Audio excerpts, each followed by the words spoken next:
All right, Math 9 final exam review. Of course, this is the last video for the semester. We will be finally finishing up the final exam review. After that, please email me if you have any questions.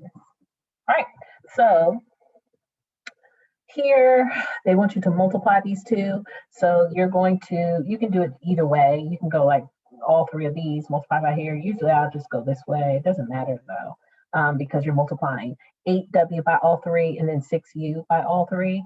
8W times 3W. Please remember it's going to be 8 times 3, which is 24, but then W times W is W squared.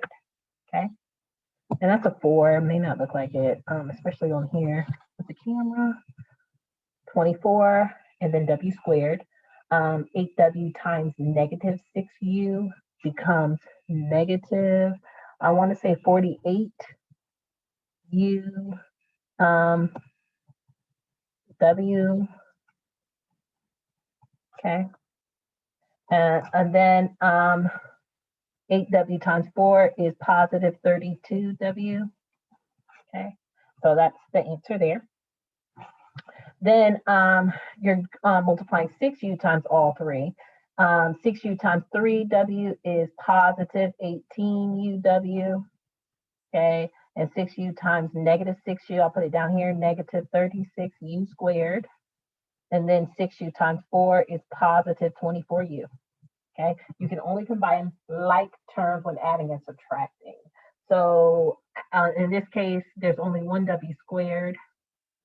There's 2 UWs. So I can combine negative 48UW and 18UW. So of course, 24U, W squared comes down, but 48UW and 18UW, when you combine those two, that becomes 30, negative 30UW. Okay. And then doesn't look like there's anything else that matches. There's a W, there's a U, and there's a U squared. So plus 32W plus 24U minus 36U squared. Okay, so nothing else combines, and that is my answer once I multiply. Okay, so again, just basically understanding how to multiply and then combining like terms. Here, we are going to multiply the numbers. So I'll multiply 4 times 2 times 3. Okay, that's at the beginning, you just multiply the numbers and add the exponents of the letters. So I know A is going to be 1 plus negative 3. B is going to be 6 plus negative 9. Okay, C looks like negative 5 plus 5. Okay, they look like that actually looks like it becomes 0. 6 minus 9, okay, becomes what? Negative 3.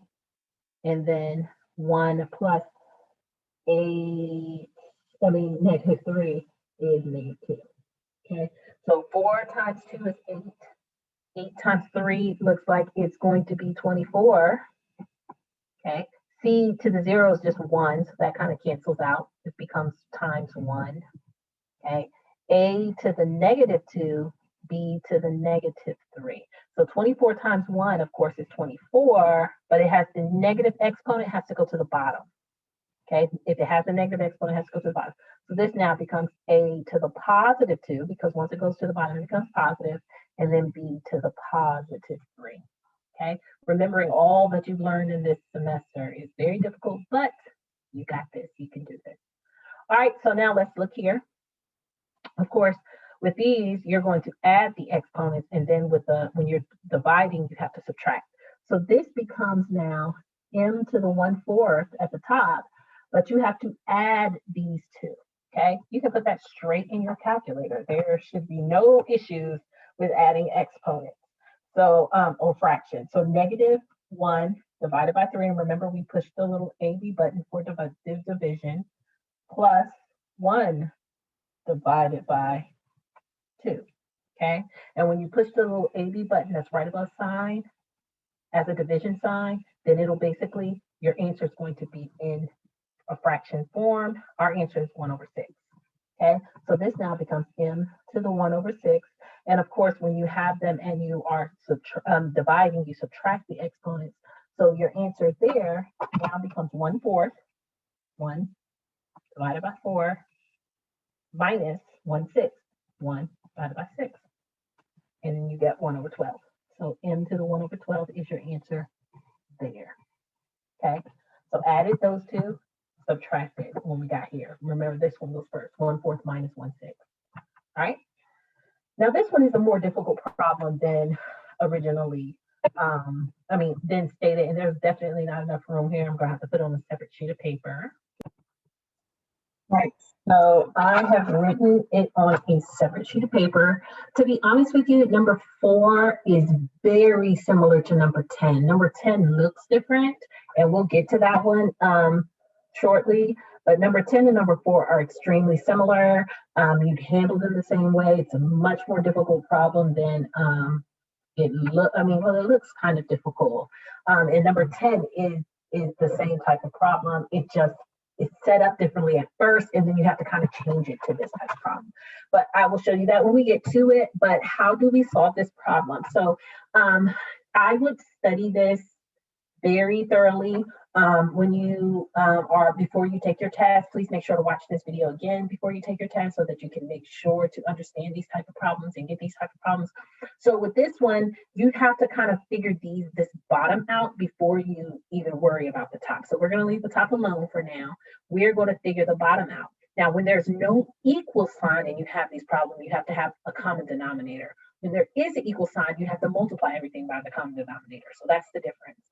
So in order to put these two together, they have to have a common denominator. And of course, the common denominator is basically multiplying the bottoms or trying to get something that's common at the bottom. In this case, we have an n, we have an m squared. So basically, m squared n, that is your common denominator. Okay, it has to involve everything that's at the bottom here. So m squared and n, they're both at the bottom. So that's what we're kind of going to get for our common denominator there. So if you're looking here, what did you do to this to get here? Okay, it does have an n, but of course we added the m squared. So up top, we have to now add the m squared. If we multiply this by m squared, we have to multiply the top by m squared. So 1 times m squared is just m squared. Same thing here. We have the m squared already. We added the n at the bottom, but now if we added the n at the bottom here, we have to add the n to the top. So this now becomes 2n. So now they have the same denominator, m squared n. We can take the numerator and add them, m squared plus 2n.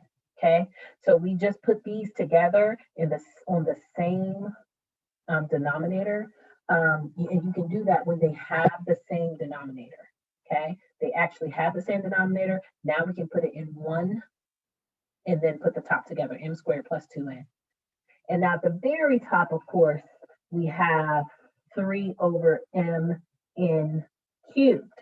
Now we're going to take this fraction, 3 over m n cubed, and instead of putting it on top of this, we're going to say divided by, and then m squared plus 2n over m squared n. Okay, so we just took that, and it's the exact same problem, except instead of putting this big divided, we just wrote it out as divided by. So now, if you have to multiply, okay, in order to solve this problem, you have to multiply by the reciprocal. So instead of division, I'm going to put multiply, and we're going to flip that. M squared n over m squared plus 2n. Okay, so now this becomes an easier problem because now you're just multiplying the two. I should have skipped the space, but it's fine. So now we can simplify, cross simplify this. Now just becomes 1m. Okay, I subtracted. This is n cubed, and there's an n. This becomes now n squared. Okay, I subtracted 1 minus 3. Nothing simplifies there. So now my answer is going to be up top. I have a 3. Don't forget that this is an m. 3m over, I also have n squared here, and please put this in parentheses, m squared plus 2n is there, okay? So that's what's left over.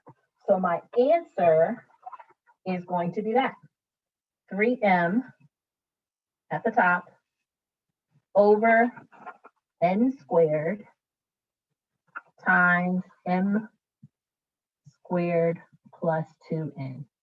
That's all I have left over, okay? So that is my answer for number 4, okay? And number 4 and number 10 right here are very similar, believe it or not. They don't look alike, but they are. And I'll show you when we get there, all right? All right, so let's look at number 5. Number 5 here, move this. Number 5 here, and you've seen these problems on your test and on ALEKS. So this is going to be the square root of m plus the square root of 7 squared. So with these, I would just write it twice.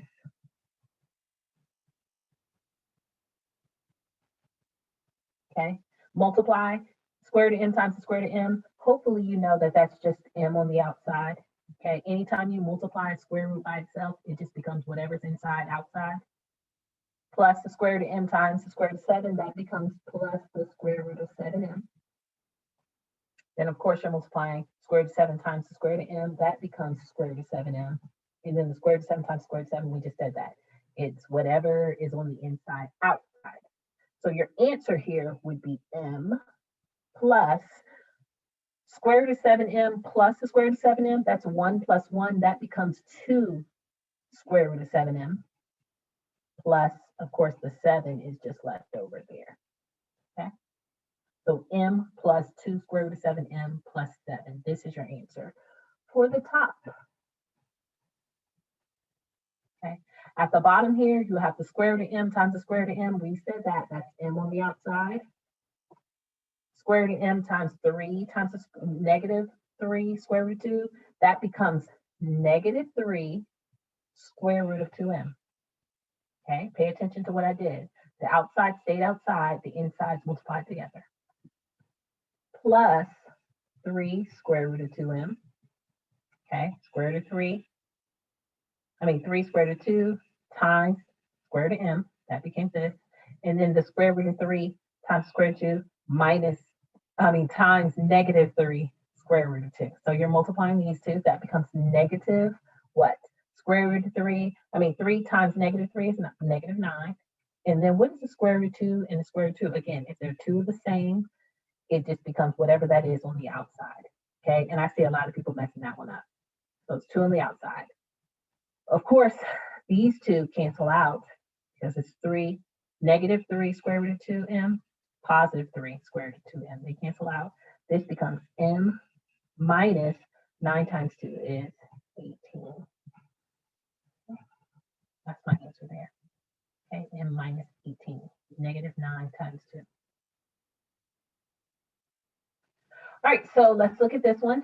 Of course, this is equation. If it was just this right here, this part right here, we will find a common denominator, and they both have to have the same common denominator to solve the problem. But when it's an equation, you multiply everything by the common denominator. So I will show you what that looks like. I make that on section sheet paper, and some row. Okay, so I will show you what that looks like now. When it's an equation, you have to multiply everything by the common denominator. So our common denominator looks like x minus 4, x plus 4, okay? Because if we let's go ahead and factor that.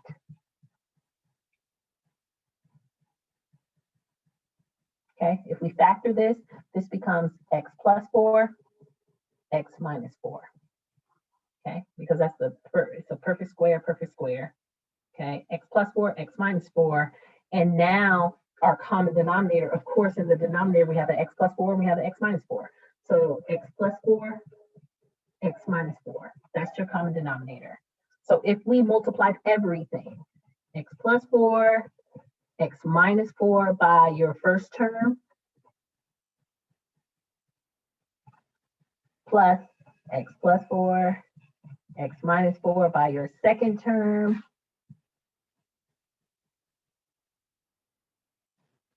And then, of course, by your last term.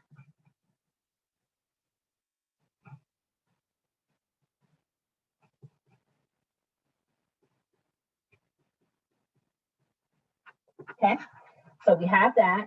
We will, of course, these two cancel out. So x plus 4 and times 1 is left over. So this just becomes x plus 4. Plus these two x plus 4s cancel out. Now you have left over 3 times x minus 4. Okay. And it looks like as here, x plus 4 cancel out and x minus 4 cancel out. So you just have equal to 1 left over. Okay. So now we can distribute. This becomes x plus 4 plus 3x minus 12 equals 1. We are going to combine like terms. 3x plus 1x becomes 4x. And then 4 minus 12, 11, 10, 9, 8, negative 8 equals 1. Now we're just going to solve for x. Okay, 4x equals 9 divided by 4. And sometimes you might feel like, oh, that's wrong because it becomes a fraction. That is not wrong. Okay, so our answer here would be x equals 9 over 4. Okay, so that is our answer. There's nothing wrong with a fraction as an answer. Okay, good. And a lot of times, especially in the higher level mathematics, that's what you'll see. So after all of the work that we did, we got x equals 9 over 4 for our answer there for number 6. Okay. All right, let's look at number 7. Let me see if I wrote that on a separate sheet of paper. I did. All right, so there's not really enough room here for either 7 or 8, so I wrote them both on a separate sheet of paper. We will talk about them. All right, so we are simplifying in radical form. We want the answer in radical form. So let's go ahead and try to break that down. So I would start dividing by perfect squares. Let's try 9. So I'll say like 108. Let's try 9, perfect square. 12, good. 9 and 12. So this becomes, of course, the square root of 9 and the square root of 12. Okay, I broke that down. 12 also has, of course, the square root of 4 in it. Okay, so I can break that down. Perfect. All right. So we have that. Now, you know we have to do this one as well. But this is cube root now that I think about it. So we're not even worried about square root. So let's keep going. 3 and 3. Okay. And 4, of course, has 2. I'm glad I paid attention to that. That's a cube root. That means there has to be 3 of the same thing inside. And as you see, I have 1, 2, 3 3s. 1, 2, 3. So if I have 3 of the same thing, of course, with the cube root or the root being, or the gatekeeper, let's say, being 3, that means you have to have 3 of the same thing to come out 1 time. So now I have 3 of the same thing, it comes out 1. This is left over inside 2 times 2. Okay. So for the number part, 3 came out, and then 2 times 2 had to stay in, which was 4. Okay. 2 times 2 stayed in, that became 4 because it didn't have enough to come outside.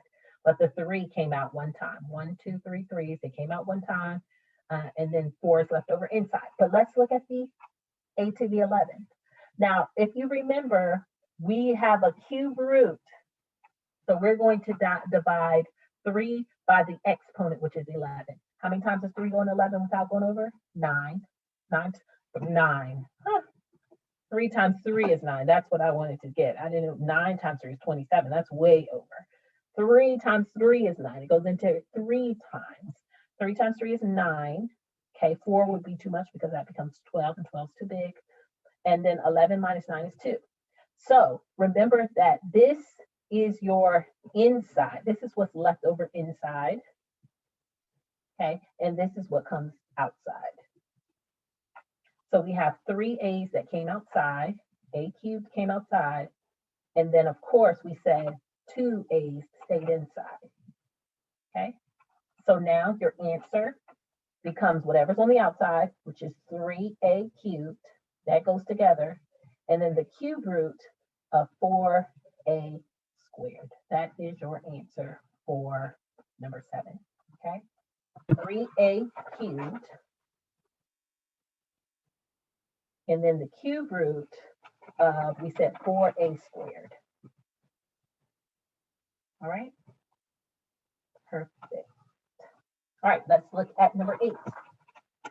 Number 8 now, you have to do kind of the same thing, but then we're going to have to do some other things after we finish. Let's go ahead and break this down. Of course, this is 4, and this is actually square root 4 and 7, okay? And the square root of 4 is 2, we know that. So we know it's going to be 9 times 2 because the 2 came out. But let's see if this comes out. So of course, with that one, you have to, let's say I would make it the square root of b to the 4th and then put 1 by itself, okay? And then of course you can divide that by 2. So this becomes b squared on the outside and that b is left over inside. So we do have a w already out there, okay? And then of course b squared came outside. So what's left over inside after we've done, looks like a 7 is on the inside and a b. So 7b. So after we've done all of that work on the outside, it now becomes 9 times 2, which is 18, wb squared, and then the square root of 7b. Okay, so we did all of that just for that one problem. All right, let's look over here. This one we break down into 9 and 7. Okay, this b and square root of 9 we know is 3. So we have a 2, we have a 3, and b to the 1 can't come out. There's nothing that can come out here. But w squared, we can bring that out, and that becomes w on the outside. Okay, we divide that by 2. All right. So sorry about that glare. So now on the outside we have 2, we have 3. Of course, we have w because it came out, and then we have b squared out there. What is left over inside looks like 7, and then this b that couldn't come out, 7b. So what happened when all these multiply together? 2 times 3 is 6, w, b squared, and then what's left over is 7b. Okay, good. So that is what we have there. So now that we have this, as you see, these are all like terms because it has the same number to radical and it has the same variables. So now we can take 18 and subtract 6 from that. 18 minus 6 is 12. Okay, and we leave everything else the same. wb squared, and then the square root of 7b. This is your answer. All right, for number 8. So number 8, we got 12 wb squared, and then the square root of 7b. That's our answer there, once we did all the simplifying. Okay. Good. All right, so now let's look at number 9. For solving for x, we have these both of these square roots on this side equals 3. Of course, there's really not a lot of room there. I'd like to have a lot of room to kind of show you what to do. So I wrote it here.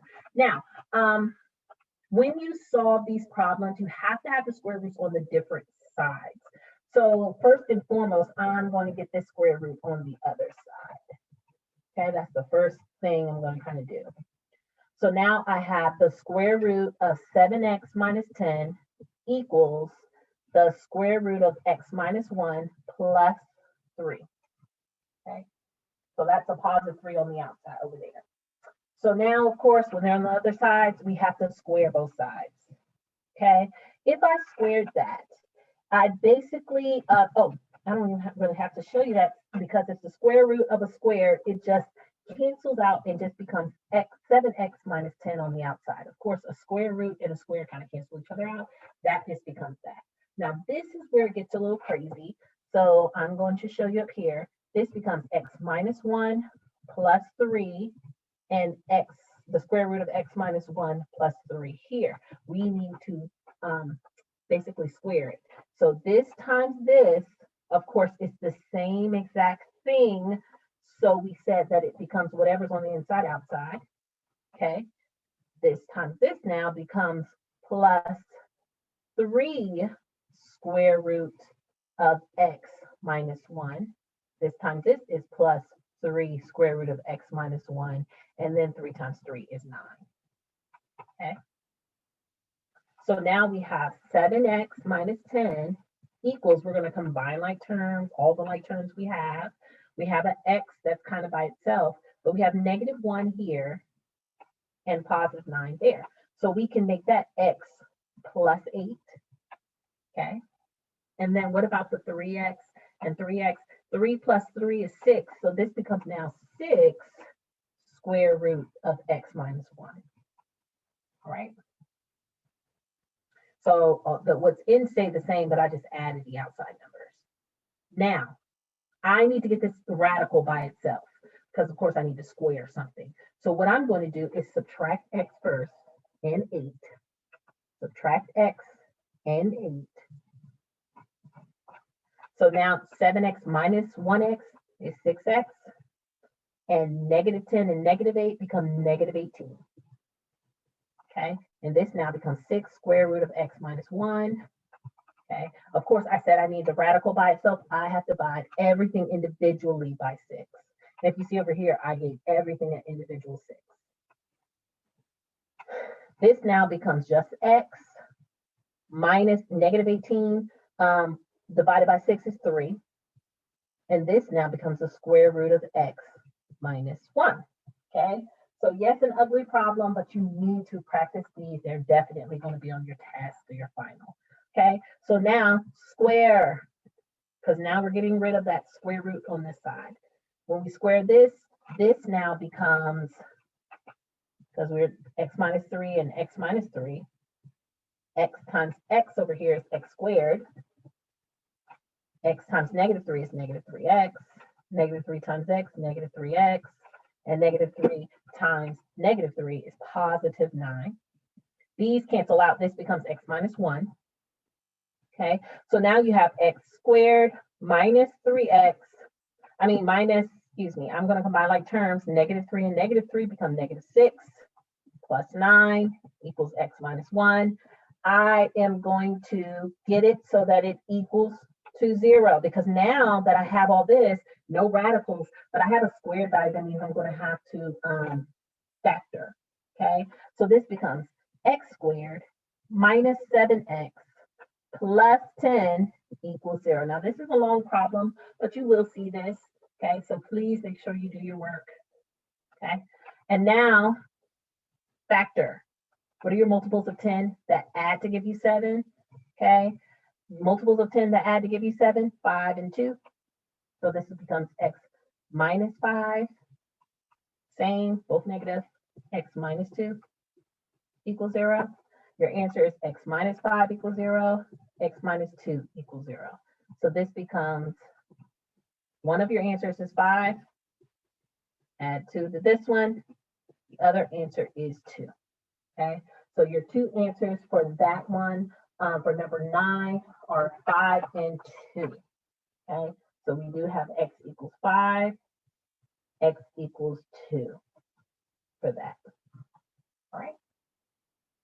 And that was a long problem. And those problems are very long. Okay.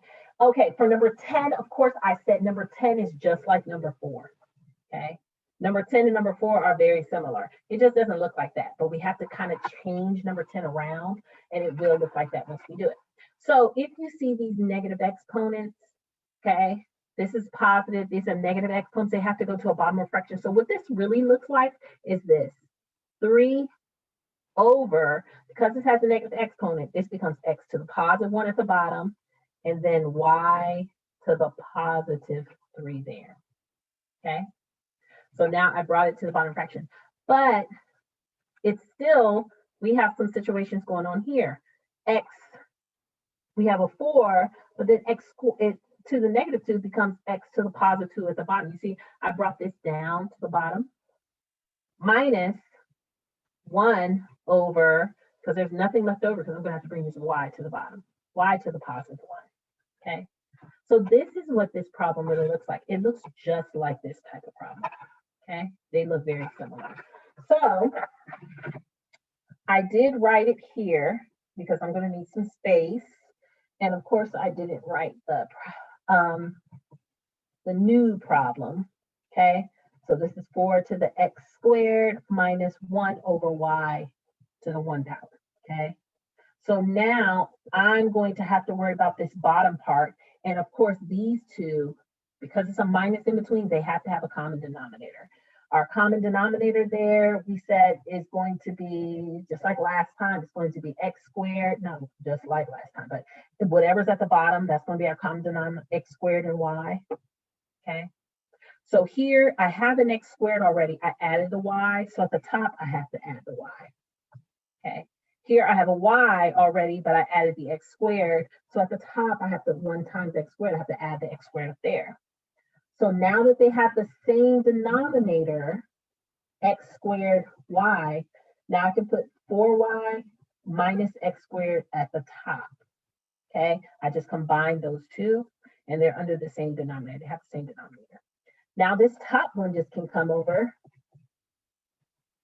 And just like we did earlier, I would take this 3 over xy cubed and divide it by this situation, 4y minus x squared over x squared y, okay? And now I'd flip that, so I'd take this 3 over xy cubed and I'd multiply it by the top, I'd flip it, and then make this 4y minus x squared, okay? So now, simplify, cross simplify if you can. Of course, this and this, or these two aren't going to be, but you can simplify here. This now subtracts, that's just 1x left over. This looks like 3 minus 1 is y squared is left over here. That's it. So our answer here would be 3x, okay? 3 and x. And then, of course, this y squared times 4y minus x squared is your answer left over there at the bottom. Looks very, very similar to what we did earlier in number 4, okay? So your answer is 3x at the top, and then y squared times 4y minus x squared, I want to say at the bottom, okay? So that is our answer. And it's, sorry, and it's not an easy, it really isn't an easy type of problem, but the more you do it, the better you'll get at it, okay? Perfect. All right, so let's look at number 11. I'm not sure if I wrote that one out already or not. Let me look. Yeah, it looks like I did. All right, so I wrote this on a separate sheet of paper because, again, you're going to have to factor and do some stuff here. I think I can actually solve it right here because it's not too, it looks like there's enough space. So let's try to factor this top one first. Of course, it has an x squared and a y squared, so your factor is going to just have a y at the end, x at the front, and y at the end. What are your multiples of 12? This is same because they're both, it's positive here. That means they're both going to be negative.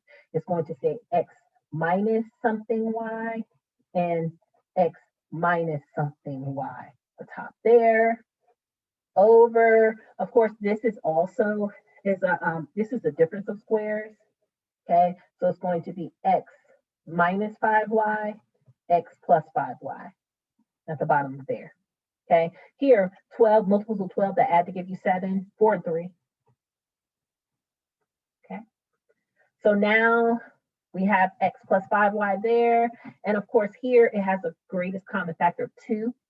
That can come out. What was left over is just x minus 3y. Okay, all that. All right, so let's cross simplify if we can. Negative this one, or you can simplify top and bottom, but most of the time it's not really going to happen, but it could. Okay, but it looks like x plus 5y and x plus 5y there. Nothing else seems to simplify. So we have x minus 4y at the top left over. And then I see this 2, so 2 times x minus 5y left over at the bottom. Nothing can cancel out. This is your answer. We already canceled out all the stuff that could. All right. Perfect. Let's move on to number 12. Okay. And this problem is actually not an easy problem. This is a difficult problem. I had to look this one up when I was doing it. I was struggling with it. So for number 12, they want you to solve for P. That means you have to get P by itself. Because P is at the bottom of this fraction, that makes this a really nasty problem, okay? So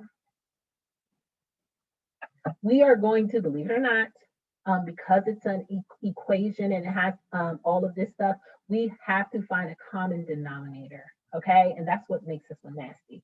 So the common denominator here will be KP. So we're going to multiply every single thing by KP. So we'll have KP times this minus KP times what? Q equals KP times 6 over P. Okay. So of course the K's cancel out there. This becomes 7P minus, and then this, when you multiply all of this together, they just become K, P, and Q. Equals, of course, the P's cancel out here, that becomes 6K. All right. So yes, in your mind, you're like, why would I do that? I have two P's now. But you can do the distributive property here. Because you have two P's, you could take out a P and put it at the front. What's left over? 7, because P now goes away, minus this P, K, Q. Okay? So the P we brought to the front, and we have this, and it equals to 6K. And now we can get P by itself by dividing away all this stuff we don't want. Okay? Now that was not an easy problem. So your P is now going to equal all of this. 6K over 7 minus KQ. Okay, this is your answer for that. Once you get P by itself, it's done. I feel like this is one of the more difficult problems on your test. If you don't feel comfortable with it, it won't kill you if you get it wrong, but please try your best, okay? All right, so let's look at number 13. Suppose that an object is dropped from a height of h meters. And a lot of you all don't like these type of problems, but this is the easier of the word problems, believe it or not, easier of the word problems, because it gives you the equation this. This is the velocity and the height, and it says if it hits the ground, the velocity of this. So they give you the velocity, just replace that with that and then solve it. So 26.3 equals, and this is what it equals, 20.1h. And we just need to know what the height is. So square it. Okay. Find my calculator under all these papers, sorry. All right, so 26.3 squared is 691.691.69 equals, and of course, once you square that, it goes away. And then just divide by 20.1. So we have this, and you're dividing by 20.1, and that's our answer. And we want to round to the nearest tenth. So 34.4. 34.4 equals the height there. Okay. So that one isn't that hard, but again, I understand word problem. All right, so rationalize the denominator. Basically, we cannot have a radical at the bottom of a denominator. Of course, rationalizing, you have to take the conjugate. This is the square root of 13 plus the square root of 5, and the square root of 13 plus the square root of 5. If you multiply at the bottom, you have to multiply at the top. We are going to FOIL. So the square root of 13 and square root of 13, when we multiply them, that becomes just 13. Okay. And then the square root of 13 times negative square root of 5, that becomes 13 times 5, right? What's 13 times 5? 13 times 5 is 65. So that's the square root negative square root of 65. And then if I had 5 times the square root of 13, that becomes positive square root of 65. And then the square root of 5 minus the square root of 5 times the negative square root of 5. Of course, when you multiply to the square root, that's the same. It becomes whatever that number's on the outside. Okay. Of course, these two are going to cancel out. 13, 12, 11, 10, 9, 8. 13 minus 5 is 8. So at the bottom of my fraction, this is all at the bottom, I have 8 after it's all said and done. Well, let's do the top. Square root of 13, we know that's 13 on the outside. Square root of 13 times square root of 5, we already said that's the square root of 65. Okay, this times this is the square root of 65. They're both positive. And then the square root of 5 and square root of 5 is positive 5. Okay, again, square root of 5 and square root of 5, they have the same exact square root. It's that number on the outside. So 13 plus 5, 13, 14, 15, 16, 17, 18, 18, okay, is the number there. And then what happens here? That's 1 square root of 5 plus 1 square root of 5. That becomes 2 square root of 65. Sorry, not 5, but 65. Okay, so that becomes 2 square root of 65. But when the outside three numbers can be simplified, you must. Okay, so I can divide all of these by 2. And it's only the outside numbers. We're not worried about what's in the square root. So the square root of 9, the 18 divided by 2 is 9. 2 divided by 2 is 1. So when it's 1, we don't really have to see it anymore. It becomes 1 like that. And 8 divided by 2 is now 4. Okay, so this is your answer. If you left it like this, Alex will mark it wrong. I'll give you some points, but you have to make sure that you simplify. Okay. All right. So factor by grouping. In this situation, believe it or not, and Alex does a good job of showing you how to do factoring by grouping. Please make sure you have to rearrange this problem. Okay, it has to be rearranged so that it kind of looks or you can factor it the way you need to factor it. So you need to rearrange this. Okay, so I'm going to rearrange it, and I'm going to say I'm going to put 5x squared first. So I just moved it. So I made this 5x squared first, plus 15x minus, I'm going to make that xy minus 3y. So I didn't do anything. I just rearranged the problem. I put the ones that had the x's together, and I had to put the ones that had the y together. So then what is common between those two? Okay, looks like 5x is common. So 5x is common. When I took out 5x from here, what was left over is just 1x. Plus, if I divided 5 by 15, it becomes 3. And I already took the x out. So just 3 is left over. Okay.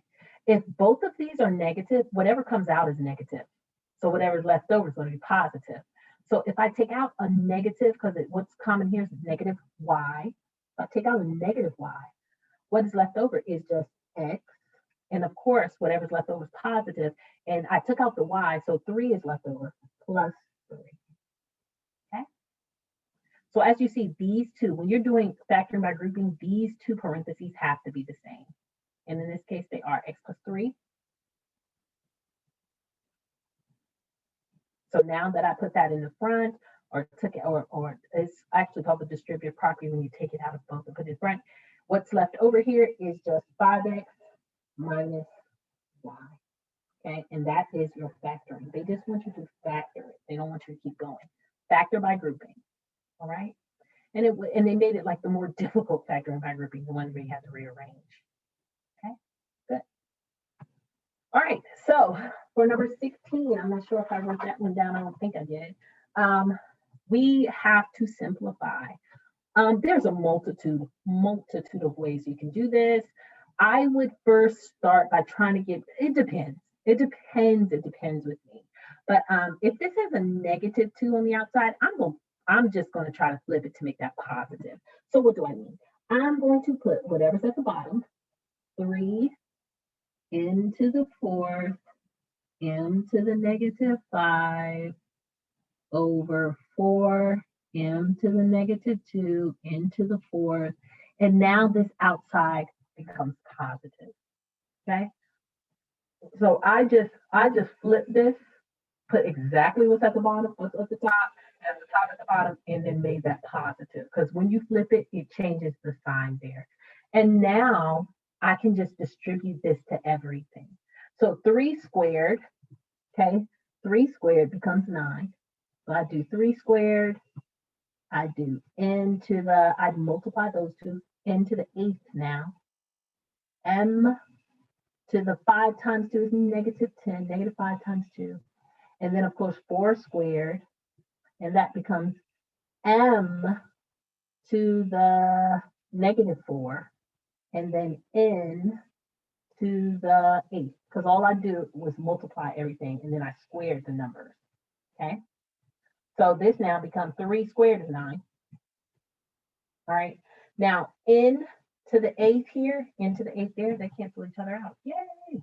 Good. Okay. But m to the negative 10 has to subtract by whatever's down here, negative 4. Okay. And this becomes 16. 4 times 4. 4 squared is 16. So what is that up there? Negative 10 minus negative 4. That became negative 6. So if it's m to the negative 6, if this became m to the negative 6, okay, I have to bring that 6 down. So my answer now, can 9 and 16 be simplified? I don't think so. I do not think it can. Doesn't have anything that goes into both of them. So your answer will be 9 over 16 to the m to the positive 6. Okay, that is your answer. And again, a lot of shifting and changing, but still. All right, so let's do this the same way. We are not going to multiply these first. We're not going to put them together yet because we have to do the exponent. Remember PEMDAS, okay? Parentheses, exponents go before multiplication. So I'm going to leave this alone, n to the fourth, n to the negative 2. But I'm going to multiply everything in here, or give everything, because this is positive. I'm just going to raise it to the third power, 4 to the third power. This is m to the 1 goes m cubed. These two multiply, p to the negative 15 over n to the negative 9. Okay. So now that you've gotten rid of that exponent, now you can combine the terms. Okay.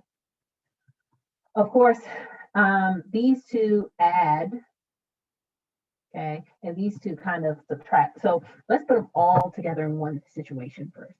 So this becomes now 4 cubed. Let's do that. What's 4 cubed? 4 raised to the third power. 4 raised to the third power becomes 64. So this is now 64. Okay. These two m's have to add, so this be m to the 7th. N to the negative 2 still stays there. P to the negative 15 all over n to the negative 9.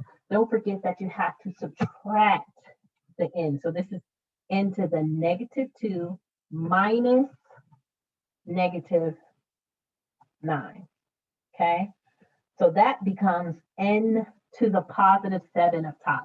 So if you had n to the negative 2 minus negative 9, if it became negative, it goes to the bottom. If it's positive, it goes to the top. So this became positive n to the 7.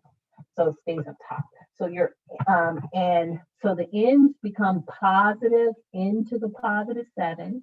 And then, of course, this has to go to the bottom because it has a negative exponent top. So your answer is 64 m to the 7th, n to the 7th, okay, over p to the positive 15, because when it goes to the bottom, it becomes positive.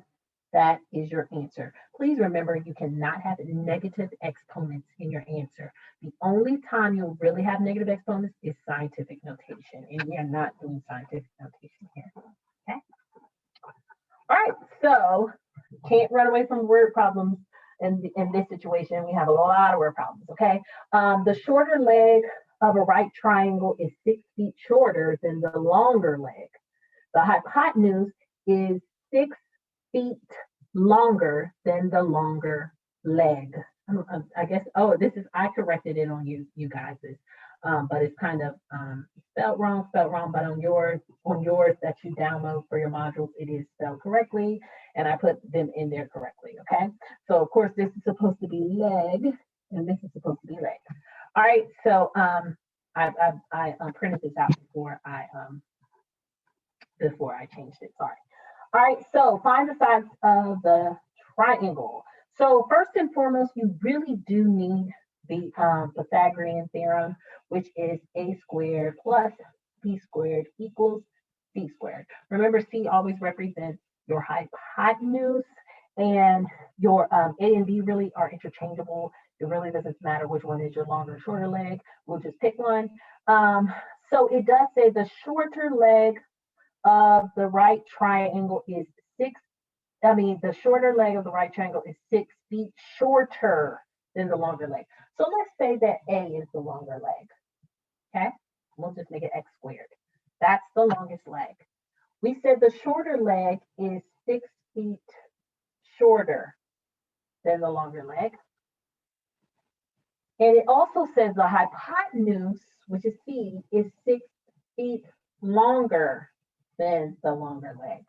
Okay, so that's kind of how we'll set this problem up to solve it.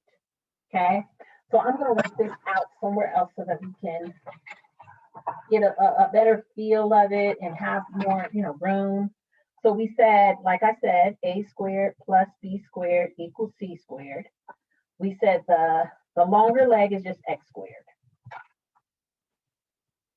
The shorter leg is 6 feet shorter. And the longer leg, which is the hypotenuse, is 6 feet long. The hypotenuse is 6 feet longer. Okay. Let's kind of solve that. Let's figure that one out. So if we had x minus 6 and x minus 6, x times x becomes x squared.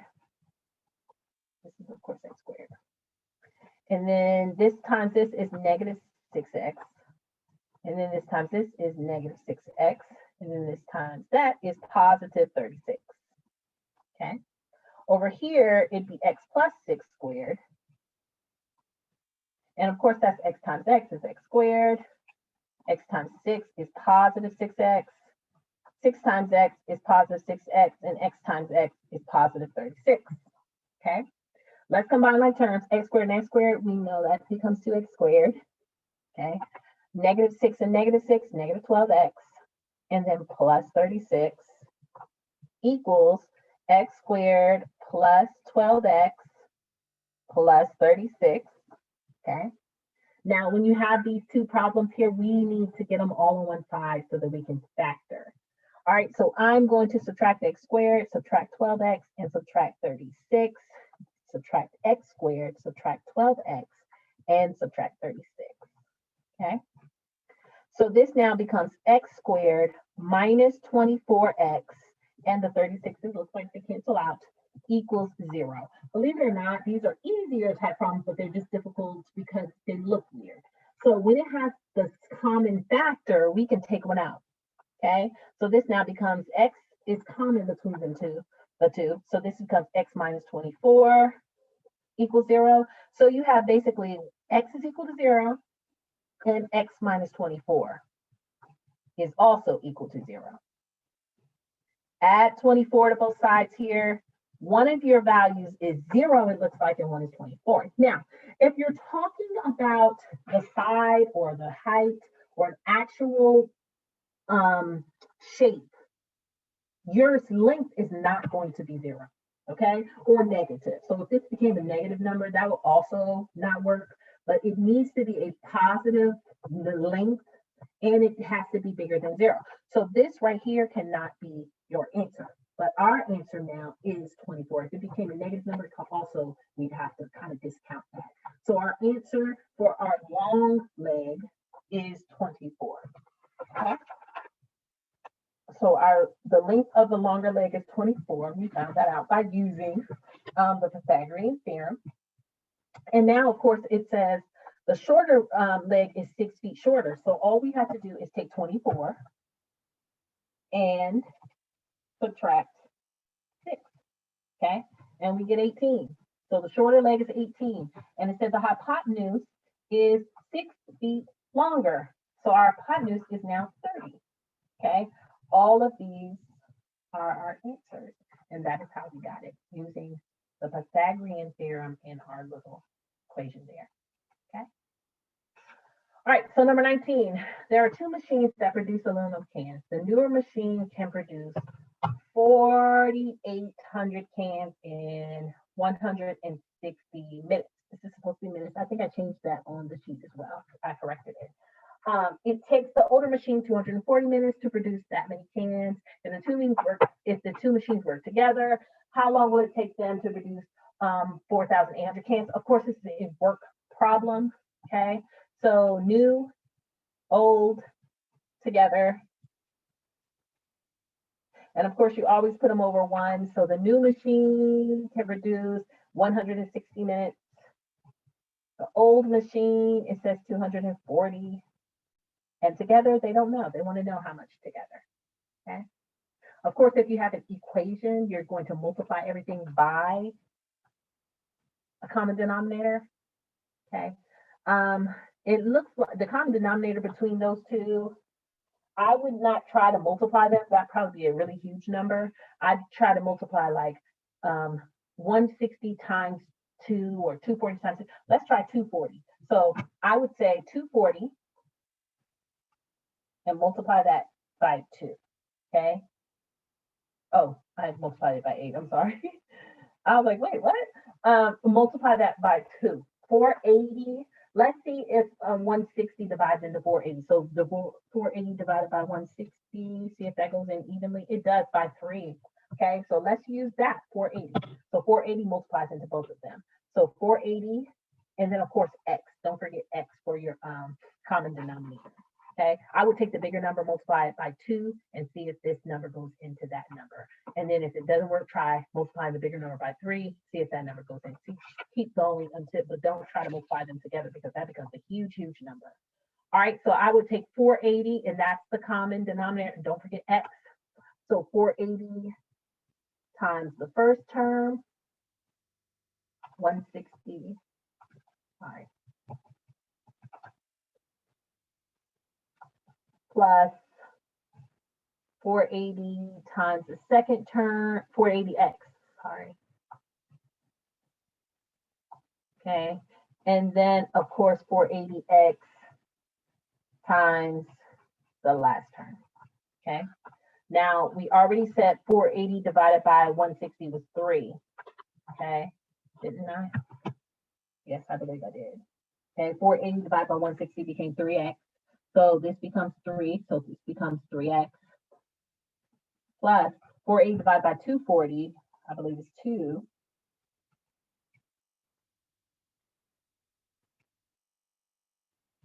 Okay, so this becomes now 2x. And the x's cancel out here, and it just becomes 480. Okay, 3x plus 2x is 5x. And then divide by 5. Together, it looks like they will take 480 and divide that by 5. Okay, 96. So 96 minutes together would be your answer there for number 19. All right. All right, so now let's look at number 20. For number 20, believe it or not, because they're all under square root, you can simplify, cross simplify, up and down simplify, every way, okay? So if I can simplify 36 and 16, I can simplify these crossways and up and down if I wanted to, even though they're all in their own square root, they're all in square root, so it's fine. If they were not, you can't, okay? But in this case, you can. So 36 divided by 16, is there anything that goes into them? What I would do is I would put it in my calculator and then divide it by 16, simplify the fraction. If it becomes the mixed number, push second, push that 80 button again, and it will give you a simplified fraction. So that becomes 9 and 4, okay? 9 and 4. Simplify this way, y to the 6 and y to the 12, that becomes y to the 6. These are not on the outside, it's still inside the square root. I'm just kind of simplifying it. X's, there's x to the 9th here, x to the 11th, that's x squared, all under the square root. B to the 8th and B to the 8th kind of cancel out. That it looks like. All right, so under the square root, what is left is 9x squared here times, looks like y to the 6th over 4, okay? All right, so we know that the square root of 9 is 3 on the outside. So this now becomes 3 on the outside, and this we can just divided by 2, that just becomes x on the outside. Okay, we divide that by 2, that now becomes y cubed over the square root of 4 is 2 on the outside. So your answer is 3x y cubed over 2. Okay, just don't forget this part, the fact that when you're simplifying, it's still under the radical. So we have to still kind of keep it under there, and then we can bring it out if they're perfect squares or whatever. Okay, so this is your answer. Perfect. So last page of our final exam review. And of course, this is in Unit 9, so we've seen this more recently. Number 21, a ball is thrown from the initial height of 3 feet with an initial upward velocity of 17 feet per second. A ball's height in feet after t seconds is given by the following equation. Find all the values for t, which the ball's height is 7 feet. So we are solving basically using the quadratic formula in this case. So x equals, or in this case, it's actually t equals, okay? Negative b plus or minus square root of b squared minus 4ac all over 2a, okay? We're using the quadratic formula, and we want the height to be equal to 7. So we're just going to make this height 7. Okay, I think I wrote this down. I hope I wrote this down. If I didn't, it's fine. I'll write it down again. I just want to kind of look for it. I believe that I probably did. I can't find it, so I don't know exactly where I put it, but it's fine. I'll write it down again. All right, so let me write this down. This one for 21 is going to be, we said the height is 7. Okay, so I'm replacing h with 7 equals this.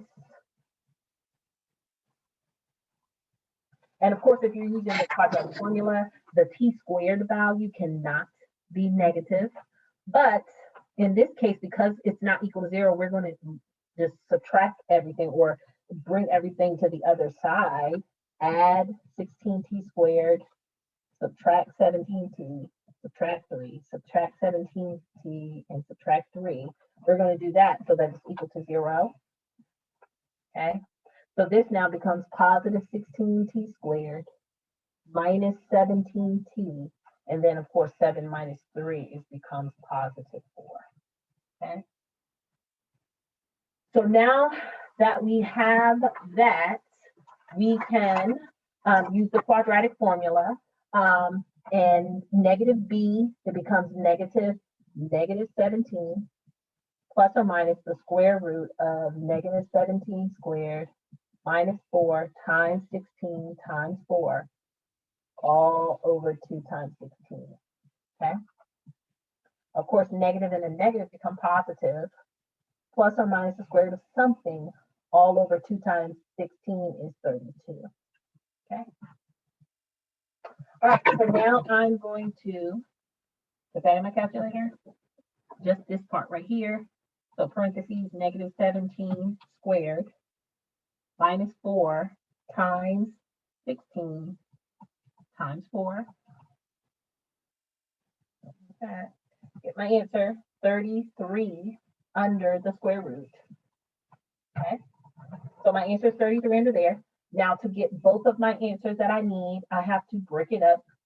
17 plus the square root of 33 over 32, and 17 minus the square root of 33 over 32. Okay. And of course, round my answer to the nearest 100. So let me do that in my calculator first. I will have 17 plus the square root of 33, get an answer, divide that answer by 32. I got 0.71, okay? Because this is a 0, it stays 1. 0.71. And then 17 minus the square root of 32, or 33, sorry. Get an answer and divide that by 32. And I got 0.3, and of course this is 1, so it stays 5. 0.35, that's my answer. So 0.71 that positive? Yes, both positive. They have to be positive. So t is going to be equal to 0.71 and t is going to be equal to 0.35. Okay, two different answers there. If one was negative, we'd have to throw it out. And in this case, they're not, they're both positive. Okay. All right, so for number 22, solve for n. I need to first get rid of p. Okay, so we'll have pb equals 7 times q minus n. All right. I'm trying to get n by itself. Let me get rid of 7, divide both sides by 7.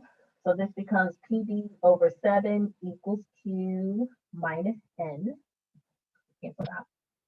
And then I'm going to subtract q because q is positive. So now this becomes, I'll put it over here, pb over 7 minus q equals negative n. Okay, and it cannot be negative, it has to be positive. So if I change the sign of n and make n positive, that's what I need it to be. I have to change the sign of everything over here. Now this becomes negative pb over 7, and this becomes positive q plus q. This is my answer. Okay.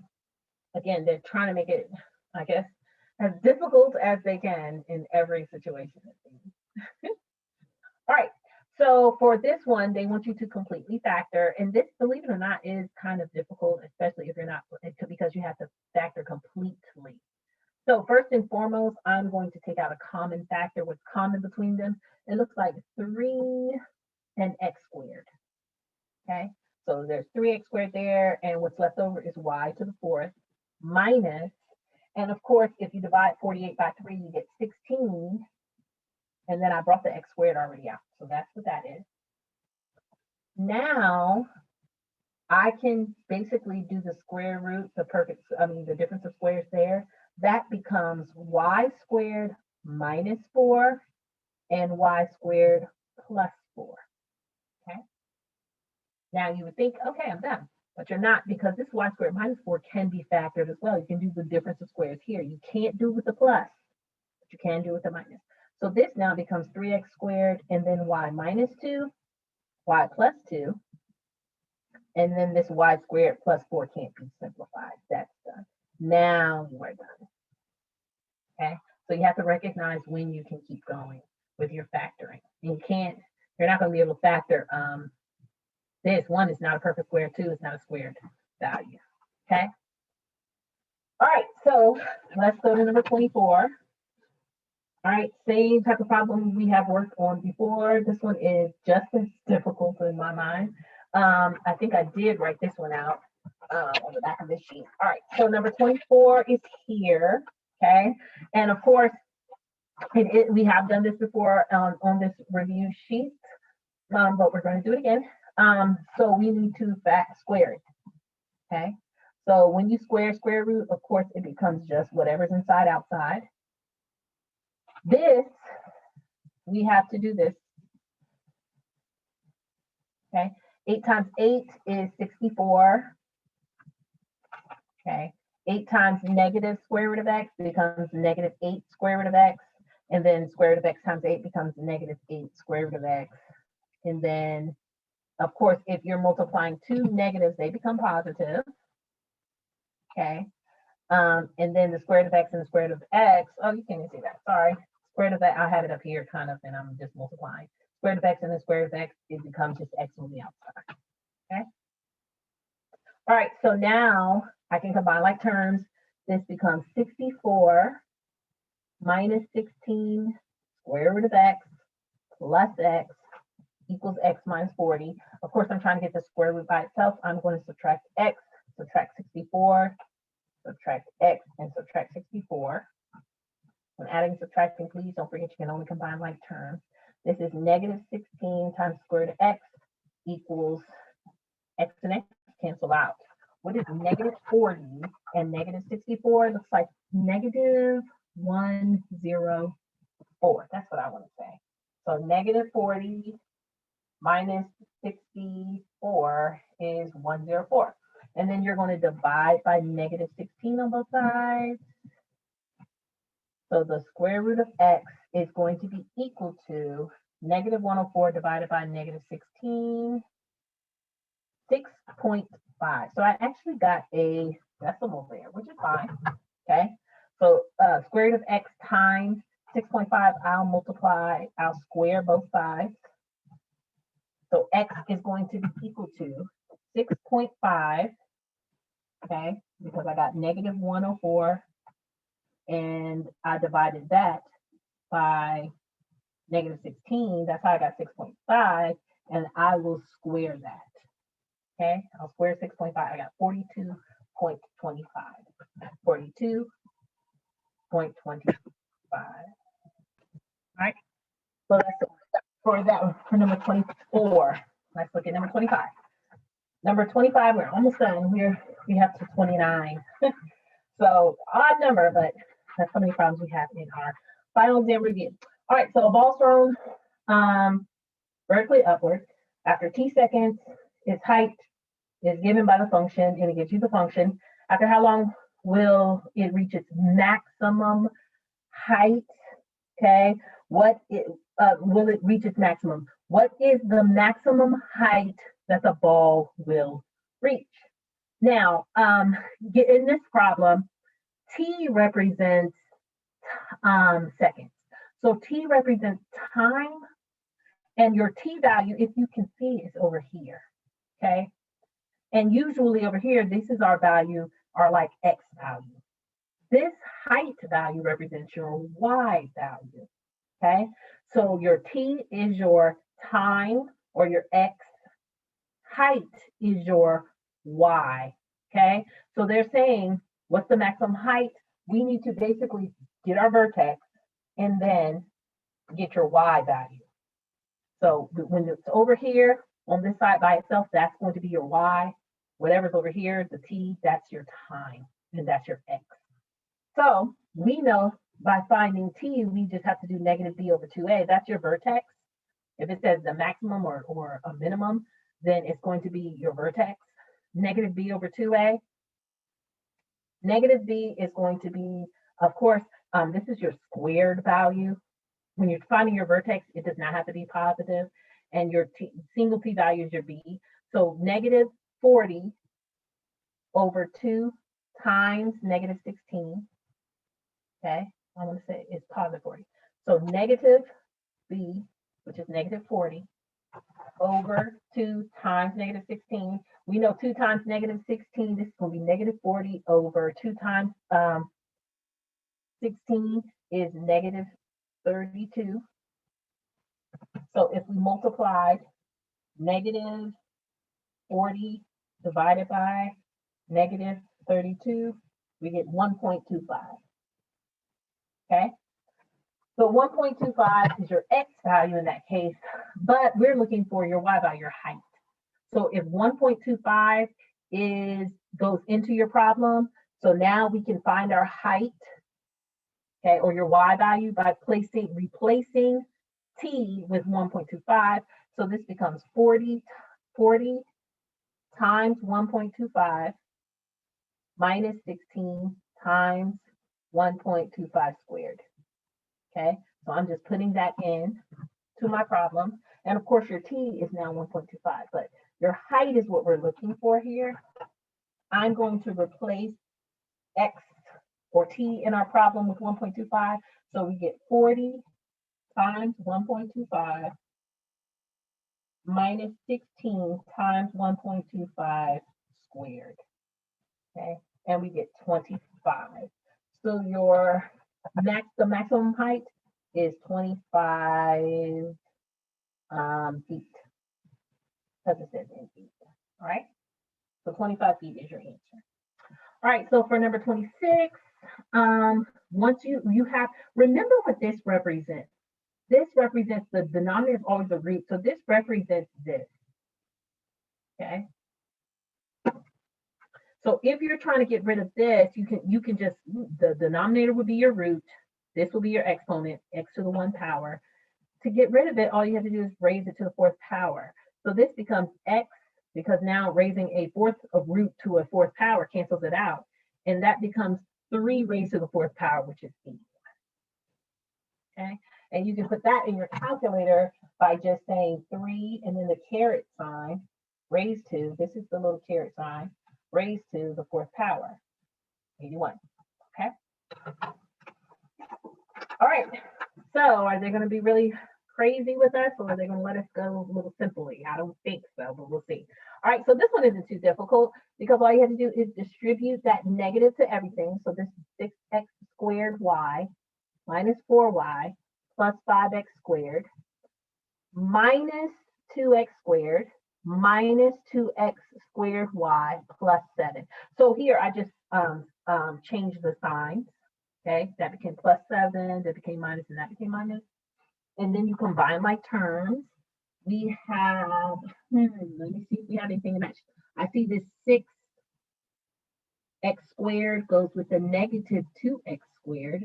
6 minus 2 is x squared y. 6x squared y minus 2x squared y becomes 4x squared y. Okay. Oh, I see this. 5x squared and negative 2x squared becomes 5, 4, 3, 3x squared. Okay. And then negative 4y plus 7 they don't match. So that is your answer. There. Okay. And it really doesn't matter if you have them in like all crazy kinds of orders as long as you have the correct answer. Alex will read it correctly. All right, so here, of course, it has an equal sign. So we're going to have to do something crazy. We're going to have to do stuff with it, but at very least, it has an equal sign. So we don't have to have a common denominator, but we have to multiply everything by a common denominator. Okay, so I'm going to first, before I even start that, let me go ahead and get the other paper because I know I have it written down. Might as well start it here, okay, because I have it written down here. I'm going to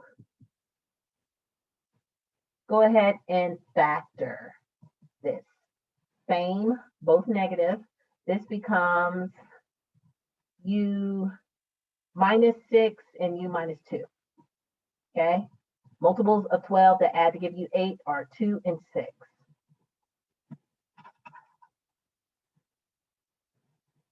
Okay? So your greatest common factor, or LCD, least common denominator, our common denominator is u minus 6 and u minus 2. So of course, because it's an equal sign, we'll multiply everything by the common denominator. Okay? If it had just this with no equal sign, we would get them both under common denominators and then combine them. But with an equal sign, you have to multiply everything by the common denominator. So we'll have u minus 6, u minus 2 times this plus, of course, the same common denominator, u minus 6, u minus 2, and multiply it here, equals, of course, same common denominator times what the last term, which is u minus 6 and u minus 2, 24. Okay, there you go. All right, so now we are going to simplify. Okay, what's left over is 8 and u minus 6. Here, these cancel out. What's left over is u and u minus 2. What's left over here, both of those cancel out, is just 24. Okay, so go ahead and distribute 8u minus 48. This now becomes plus u squared minus 2u equals 24. Okay, when I have the u squared, I know I'm going to probably have two answers for the most part. I mean, unless it cancels out, but it won't. So here, combine like terms. I know u squared goes first. 8u minus 2u is positive 6u. Okay, and then minus 48 equals 24. Let me go ahead and get that equal to 0. Okay, this becomes u squared plus 6u minus, what is that? 48. 48, negative 48 minus 24 is 72, negative 72. Okay, so now I'm looking for, first of all, same or different. Looks like different. That means there's going to be one negative and one positive, and we have to subtract to get 6. What are your multiples of 72 that subtract to give you 6? Let's try 72 divided by 6 is 12. 12, good. 12 minus 6 is 6. Good. That's what I want. So the positive number is going to be bigger. So 12 and 6. Okay. That works. Awesome. So now you have u minus 6 equals 0 and u plus 12 equals 0. So we have u equals 6 and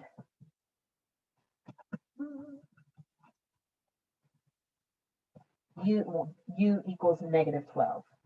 Okay.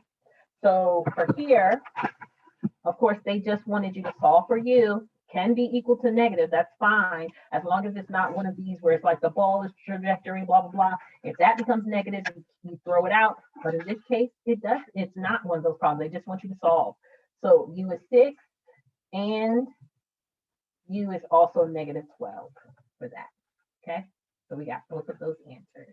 Woo-hoo, we are finally on the last problem. Okay, all right, so we are going to simplify. Of course, we're subtracting. This is 4th root. We have to make sure that they have 4 of the same thing. So I know 64 is 8 times 8, and 8 is 4 times 2. And of course, that's 4 times 2, and that's 2 times 2, and that's 2 times 2. I like to mark them out when they're gone, and I kind of simplify them. So I'll know. So 1, 2, 3, 4. Of the same comes out 1. So I know 1, 2 came out. Oh, there's a negative weighting. So negative 2. Okay. These 2 are lone. They can't come out. So the 4th root of 2 times 2 is 4. Okay. Honestly, yeah, that's good. All right, let's break this one down. Ew, 3, 2, 4. I bet I could probably divide by 8. I don't know. 3, 2, 4 divided by 8. Let me try. Ew, that didn't work. 3, 2, 4, maybe 3, 2, 4 divided by 4. Yes, 81, and that makes it a little better. So I know that's 4 and 81. I know 81 is 9 times 9, and I know that's 3 times 3 and 3 times 3. Okay. So okay, that was fine. And I have 1, 2, 3, 4 threes, but that 4 had to stay inside. So 3 came out, and then the 4th root of 4 stayed in. Okay. So now I can simplify them, okay? Because they both have the 4th root of 4. If they didn't have the same root, I couldn't put them together. But since they do, I can. Negative 2 minus 3 becomes negative 5, and then leave the 4th root of 4 the same, okay? So this is your answer. Woo! We are finally done. That is the final exam review for Math 9. Please do not hesitate to email me and to ask questions if you have any. And please, I urge you to watch this video before you take your exam, just to kind of go over a couple of these things before you take your test. Good luck. And I really enjoyed having you guys this semester.